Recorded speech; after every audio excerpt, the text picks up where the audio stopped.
6 жасқа толған балаларға арналған.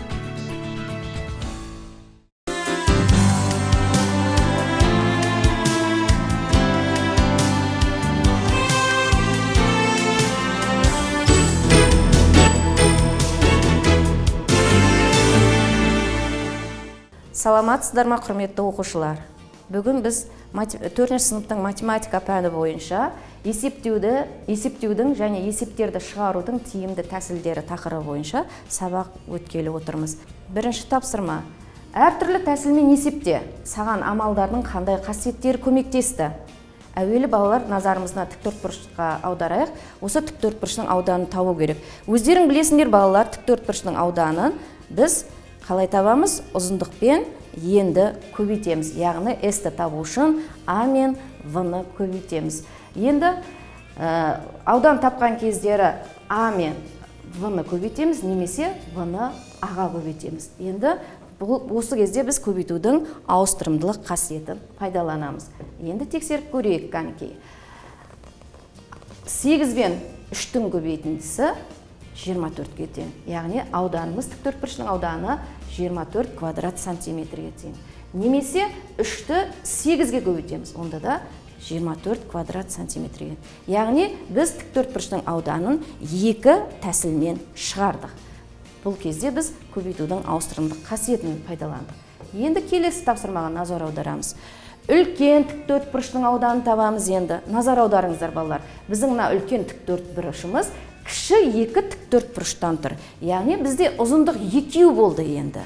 Жаңағы алдыңдағы формула бойынша тапсақ, біз S-ті табу үшін А мен В-ны көбейтуіміз керек. Енді бізде ұзындық 2 болғандықтан көбейтудің үлестірімділік қасиетін пайдалана отырып, А мен В-ны қосын түрінде алып, оны С-ға көбейтеміз. Бұл бірінші тәсілі. Ал екінші тәсілі бойынша А-ны С-ға көбейтеміз, одан кейін В-ны С-ға көбейтеміз, екеуінің көбейтіндісін қосамыз. Яғни ұзындықтарды енге жеке-жеке көбейтіп, содан кейін олардың қосындысын тапсақ, біз үлкен тіктөртбұрыштың ауданын табатын боламыз. Қанекей тексеріп көрейік. Мінекей. Әуелі 5 пен 3-ті қосын түрінде алдық та, оны 2 санына көбейттік. Екінші тәсілі, яғни ұзындықтарды жеке-жеке көбейтіп, оның қосындысы түрінде алдық. Яғни сонда біздің үлкен тіктөртбұрыштың ауданы 16 квадрат сантиметрге тең болды. Яғни тіктөртбұрыштың ауданын 2 тәсілмен шығардық. Бұл кезде біз көбейтудің үлестірімділік қасиетін пайдаландық. Енді қораптың көлемін табамыз.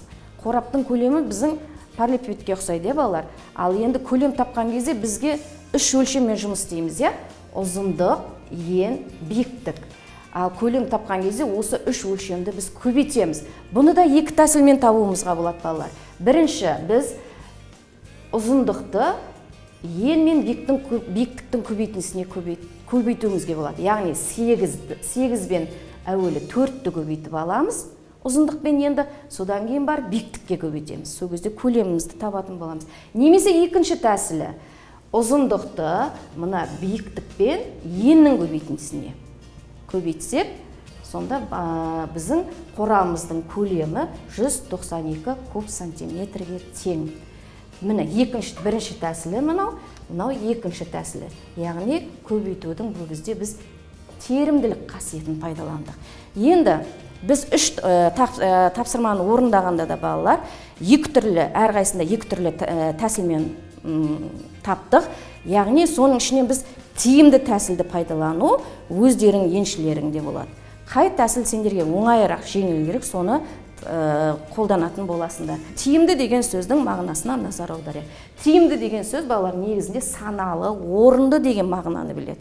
Ендеше тиімді тәсілмен шығарған кезде математикалық амалдар қолдану ыңғайлы болатындай етіп таңдап алынады, немесе есепті шығару бойынша барынша аз амалмен орындалады. Яғни тиімді тәсіл дегеніміз балалар бізге есепті шығарудың оңай жолы және ыңғайлы жолы болып табылады екен.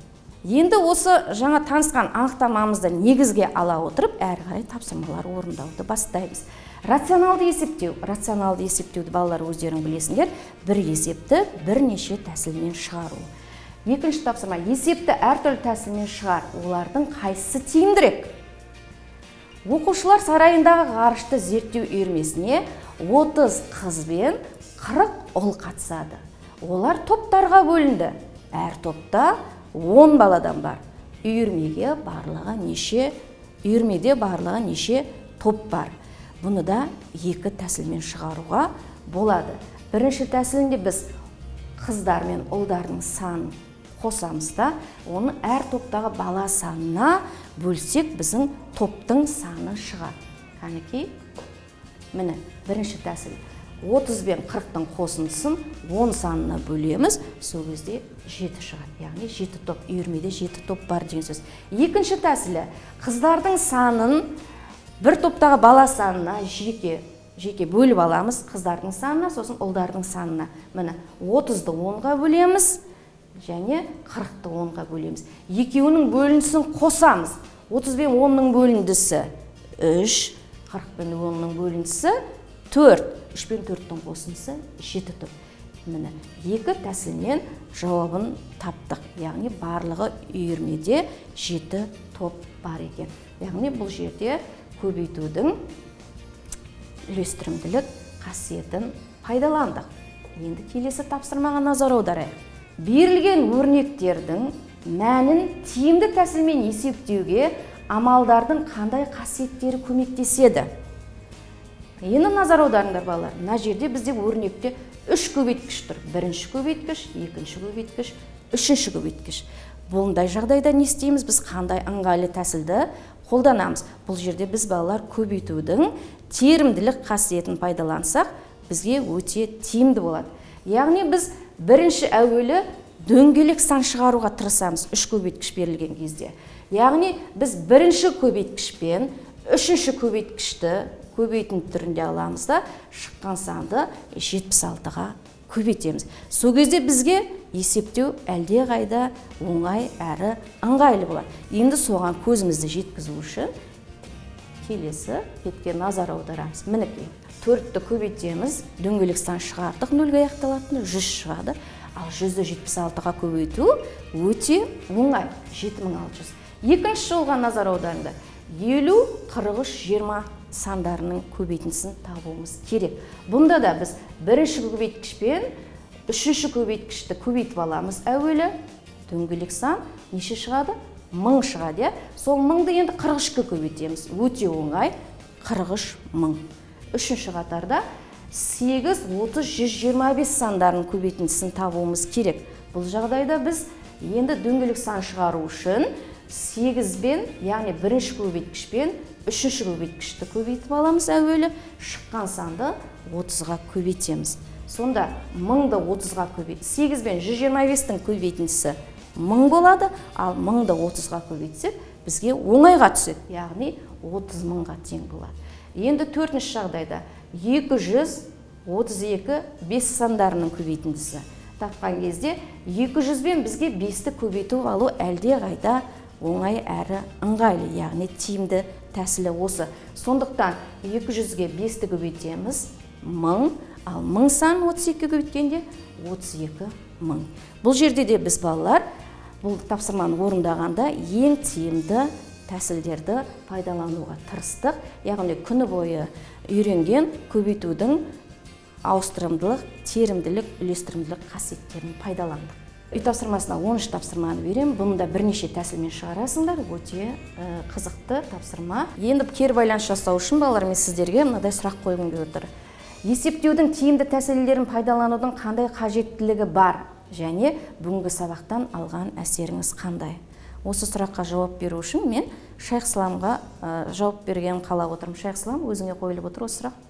Есептеудің тиімді тәсілдерін пайдалану адамға есептерді оңай шығарады. Рахмет, Шайхслам. Жауабың өте ұтымды болды. Маған ұнады. Барлықтарыңызға да рахмет балалар. Сау саламатта болыңыздар. Бүгінгі сабағымыз осымен аяқталды.